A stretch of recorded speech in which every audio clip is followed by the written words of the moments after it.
O futuro do setor de transporte público de passageiros. O transporte individual financiando o transporte público. Transporte público, um direito social.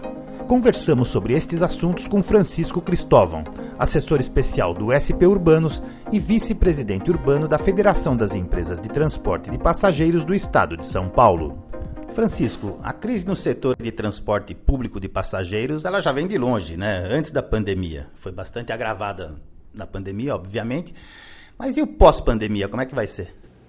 Então, nós já víamos lidando, né, nos últimos 10 anos com uma queda de passageiros, ano a ano e tal. Mas com o advento da pandemia, de fato, houve uma queda muito drástica, né? Nós chegamos a ter perda em torno de 60%, né, do passageiro transportado, e por duas razões básicas, né? O ano passado era um ano eleitoral, então alguns prefeitos, porque queriam se reeleger ou queriam eleger os seus sucessores, eles obrigavam as empresas a operar com frota plena, né? E aí houve uma descompasso, uma defasagem muito grande entre a remuneração, a arrecadação e os custos operacionais. E aí algumas empresas não deram conta, entregaram o serviço. E aí aconteceu um fator muito interessante. Algumas prefeituras, achando que tinha uma oportunidade ímpar de renovar o contrato e tal, eles resolveram relicitar o sistema. E aí se depararam com uma situação de não apresentação de propostas. As licitações deram vazias. Outras prefeituras tiveram uma iniciativa muito mais interessante, que foi, né, de descobrir maneiras legais, né, de, primeiro, bancar a gratuidade, por exemplo, que era uma coisa que normalmente ficava por conta do coitado do passageiro equivalente. Então, o passageiro que utiliza o ônibus já é, né, as pessoas de poder aquisitivo menor, e ele tem que pagar a tarifa dele e mais, né, um pedacinho para cobrir as gratuidades, porque é assim que funciona no Brasil todo, né? E, então, por conta da crise, né, as prefeituras optaram por achar maneiras, né, de trazer receitas novas para o sistema. Então, os passageiros continuam pagando uma tarifa razoável. Tarifa é, sem dúvida, ato discricionário do prefeito. Eu costumo dizer que tarifa é uma questão política e social.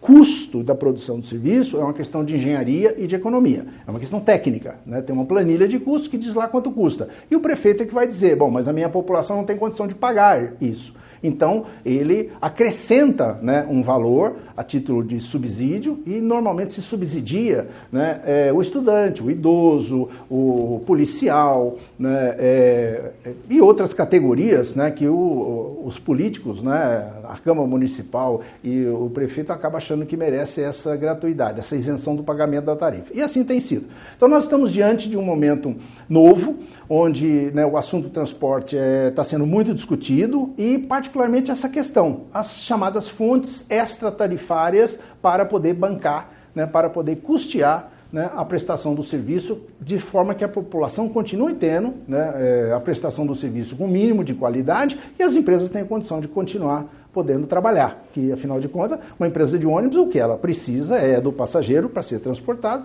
e ela continuar prestando o seu serviço. Do ponto de vista do operador, ele deseja condições mínimas, né, condições operacionais mínimas para que a empresa dele possa funcionar. Um desses recursos extras pode ser o transporte individual financiando o transporte público? Sem dúvida que sim, nós estamos discutindo aí várias possibilidades, né? Começa, por exemplo, com pedágio urbano, com taxação de congestionamento, criar um valor adicional ao preço da gasolina, porque a gasolina ela é para abastecer, a gasolina e o álcool, né, para abastecer o transporte individual, né?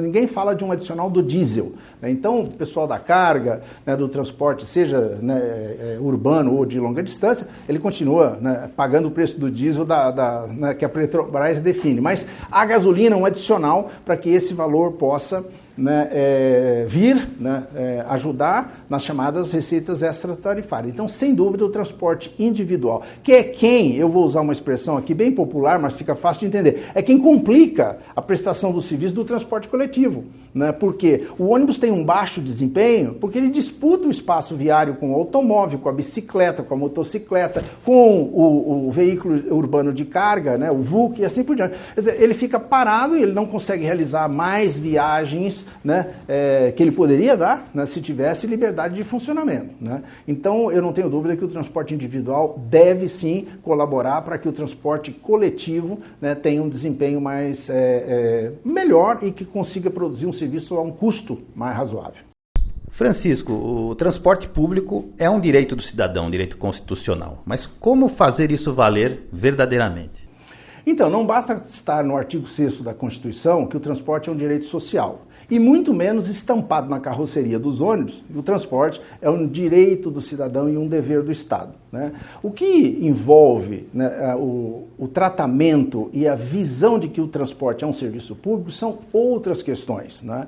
Eu costumo dizer que ao longo do tempo, né, foi se criando uma imagem de que é um serviço privado, porque nós temos 99,9% dos operadores são privados, são empresas privadas, são pouquíssimas as empresas públicas, hoje eu diria que não passam de 3 ou 4, né, empresas públicas que operam o transporte por ônibus, né, transporte ainda metro ferroviário, a maioria das empresas são públicas, né, mas no caso do ônibus, né, 99,9% são empresas privadas, então isso criou-se uma imagem de que isso é um negócio, de que deve ser regido por lei de mercado, então tem que haver concorrência, né, quanto mais opções o passageiro, né, ele puder contar com essas opções, melhor mais barato vai ficar. E não é assim que se faz gestão de serviço público, né? Você não pode deixar ter concorrência predatória, você tem que garantir a universalidade do serviço, você tem que garantir tarifas módicas. Então, são conceitos próprios do transporte, né, do serviço público, eu diria, né, que só podem ser aplicados ao transporte se houver uma mudança de imagem por parte dos operadores, eles têm que investir em comunicação e informação, e por parte das autoridades, que tem que, de fato, encarar que o transporte é um serviço público, portanto é um dever do Estado, é responsabilidade da Prefeitura, do Estado ou da União.